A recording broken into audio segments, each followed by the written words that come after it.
पुंडलिक ज्ञानदेव तुकाराम. विषय क्रमांक 295. देवाचे सतत स्मरण करावे. देवाच्या प्राप्तीसाठी एकच उपाय, त्याचं स्मरण सतत ठेवा. नको सांडू अन्न, नको सेवो वन, चिंती नारायण सर्व भोगी. तुकाराम महाराज म्हणतात, तू देवाच्या प्राप्तीसाठी अन्नाचा त्याग करू नको, उपास करीत बसू नकोस, अरण्यात जाऊ नकोस, वन सेवू म्हणजे वनात जाऊ नकोस. फक्त चिंती नारायण सर्व भोगी. सर्व विषय भोग करताना, संसारात असताना तू नारायणाचं चिंतन कर, ध्यान कर. मातेच्या खांदे बाळ नेणे सीण, भावना त्या भिन्न मुंडाव्या. आईच्या खांद्यावर जर मूल असेल तर त्याला काही दुःख होत नाही, त्रास होत नाही. आणि भिन्न भावना करायची काही गरज नाही. नको गुंपो भोगी, नको पडो त्यागी, लावून सरे चांगी देवाच्या.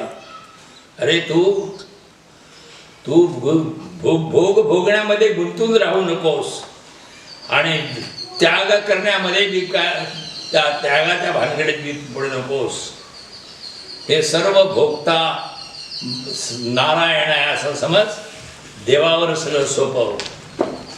तुका म्हणे नको पुसो वेळे वेळा, उपदेश वेगळा उरला नाही. तुकाराम महाराज म्हणतात, अरे पुन्हा पुन्हा काय मला विचार नकोस, त्याखेरीज दुसरा उपदेश माझ्याकडं नाही, शिल्लक राहिलेला नाही. बोलण्याचे नाही आता देवाविन काही.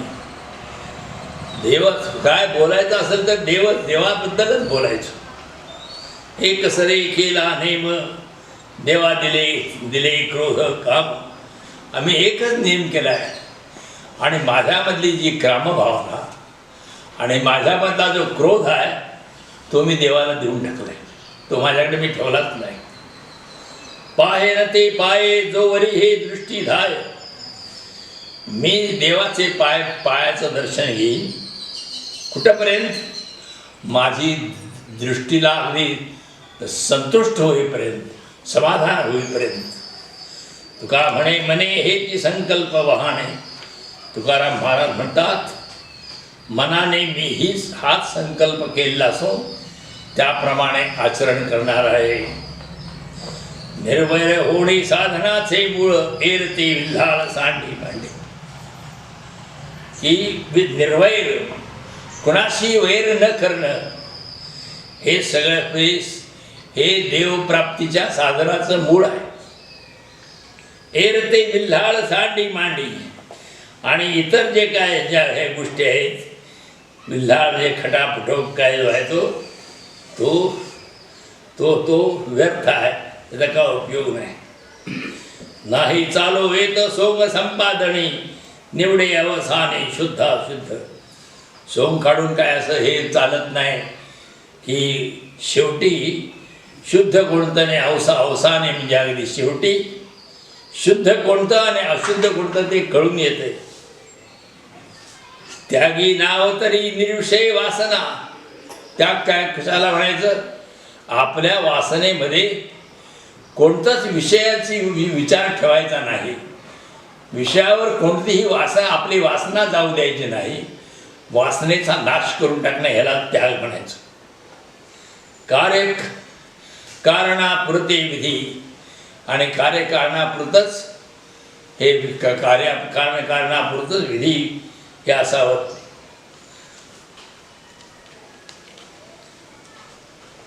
विधी हा कारणापुरताच असावा. विषय सेवनाचा विधी तात्पुरता तेवढ्यापुरताच असावा, सतत हे करू नये. तुका म्हणे राहे चिंतने आवडी, येणे नावे जोडी सत्यत्वेसी. तुकाराम महाराज म्हणतात, या श्रीहरीच्या चिंतनात आवडीने राहावे, त्यामुळे त्या सत्यस्वरूप श्रीहरीची खरोखर प्राप्ती होईल. आता पुढचा भंग. अंतराय पडे गोविंदी अंतर, जो जो घ्यावा भार तोची बाधी. जसा प्रपंचाचा आपण जास्त भार घेऊ तसा देव दूर जातो. बैसली ठाई आठवी न पाय, पाहे न तो ठाय तुझा देव. तर मी बसलेल्या ठिकाणी देवा तुझे पाय आठवीन आणि पाहे न तो ठाय तुझा देव. आणि तुझ्या जो ठिकाणापर्यंत मी येईन. अखंड ते घडे संकल्पी विकल्प. अखंड माझ्या संकल्पामध्ये काहीतरी व्यत्यय येतात. मनोजन्य पाप रज्जू सर्प. आणि मनोजन्य पाप माझ्याकडे येते. तर ते पाप कसं की रज्जू सर्पवत दिसतो. जर मनातील संकल्प विकल्प त्यात खंड पडतो, रज्जू सर्पवत दिसतो. की रज्जू म्हणजे दुरी आहे तो सापच दिसतो, चुकीचंच दिसतं. त्यापुढे संसारामध्ये चुकीचं सगळं दर्शन होतं. जर देवाच्याने आपल्यामध्ये आपण संसारात गुंतलो तर देवाच्याने आपल्यामध्ये अंतर पडतं आणि संसारातल्या अनेक गोष्टी ह्या चुकीच्याच दिसतात. तुका म्हणे विश्वी विश्वंभर वसे, राहो ऐसे जसे सुखरूप. तुकाराम महाराज म्हणतात सगळे विश्वामध्ये विश्वंभर भरलेलं आहे. अशी मला दशा यावी आणि अशा अवस्थेत मी राहीन आणि तुम्ही सर्वांनी राहावं. सर्व काळ माझे चित्ती हेची खंती राहिली. देवा सतत माझ्या चित्तात एक खंत राहिलेली आहे, एक अगदी रुखरुख राहिलेली आहे. बैसले ते रूप डोळा वेळोवेळा आठवे. तुझं देवा जे रूप आहे पांडुरंगा ते माझ्या डोळ्यात बसलेलं आहे आणि सतत ते आठवतंय मला. व्यवहाराची सरली मात अखंडित अनुसंधान. व्यवहाराची ही सगळी जी हे आहे ती व्यवहार सगळा संपून गेला आहे आणि सतत अनुसंधान म्हणजे त्या देवाचं स्मरण मला मी करतोय. अखंड असं देवाचं अनुसंधान किंवा स्मरण मी करतोय. तुका हे वेद झाला अंगा आला श्रीरंग. तुकाराम महाराज म्हणतात मला त्या देवाचा वेद लागलेला आहे. देवाच्याकडे माझं कायम असं लक्ष लागलं एकटं कसं आणि त्यामुळे माझ्या अंगी श्रीरंगाने मी एक रूप झालेलो आहोत. हितवावे तरी दंभदुरी ठेवा. हा पुढचा अभंग सांगितलं देवानं तुकारामानं. तुमचं जर हित व्हायचं असेल तर दंभ म्हणजे ढोंग.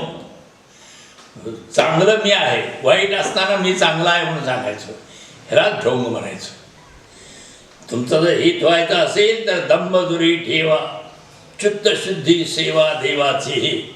आणि देवाची सेवा कोणती असेल तर तुमचं चित्तशुद्ध असणं प्रत्येकाचं हीच देवाची सेवा होय. आवडी विठ्ठल गाईजे कांती अलभ्यते ती लाभ करा. आवडीनं देवाचं विठ्ठलाचं नाव घ्या सतत. मग जे लाभणार नाहीत असे मोठमोठे लाभ तुमच्या घरी येतील चालत असं तुकाराम सांगतो. आणि का अंतरी न द्यावी वसती करावी ही शांती वासनेची.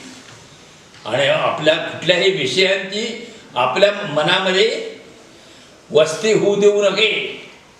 तुमची जी वासना जी आहे हे पाहिजे ते पाहिजे असं असावं तसं दुष्ट सगळे विचार जे आहेत ना त्या ते शांत करून टाका. वासना मनातल्या घालवून टाका. तुका म्हणे बाण हाची निर्वाणीचा वाहू ही वाचा वेचू नये. तुकाराम महाराज म्हणतात हा चिंतनाचा निर्वाणीचा बाण मी सोडतोय.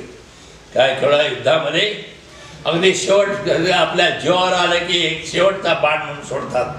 तसा तुकाराम महाराज देवाचं चिंतन करणे हा निर्वाणीचा बाण आहे. तो मी तुम्हाला सांगतो. याखेरी दुसरा उपाय नाही. उगाच वाचा खर्च करीत बसण्यात ओरडत बसण्यात काय अर्थ नाही. आम्हा सर्व व्हावे हेची काम न विसंभावे तुझे नाम. देवा आम्हाला सगळीकडे हेच काम आहे की तुझ्या नावाचा विसर पडू नये. न लगे करावी हे चिंता, तरणे तरणे करणे काय आता. आता काय चिंता करायची गरज नाही आणि या संसार सागरातून तरुण जाणे ह्याची काय चिंता आम्हाला करायची नाही. आसने भोजनी शयनी दुधे नाही ध्यानी मनी. आसने म्हणजे बसल्या जागेला, भोजन म्हणजे जेवताना, आणि झोपलेल्या जागेला तुझं ध्यान माझ्या मनातमध्ये आहे, दुसरं काहीही नाही. तुका म्हणे कृपानिधी माझी तोडीली उपाधी. कृपानिधी देवानं माझी उपाधी म्हणजे संसाराची जी माझी भावना संसारातली आहे ती तोडून टाकलेली आहे. फळाची तो पोटी घडे वियोगाची ही भेटी. तुझ्या वियोगात ही भेटीच्या योगाचे फळ मिळत असते. करावे चिंतन सारतेची आठवण. ते असे की तुमचे चिंतन सतत करावे, तुमची आठवण हे सार आहे. चित्त चित्ताग्वाही उपचारे चाळ नाही. चित्ताने चित्ताला साथ द्यावी लागते, इतर उपचार उपयोगी पडत नाही. तुका म्हणे देवा पावे अंतरीची सेवा. तुकाराम महाराज म्हणतात अंतःकरणापासून केलेली सेवा देवाला पावत असते.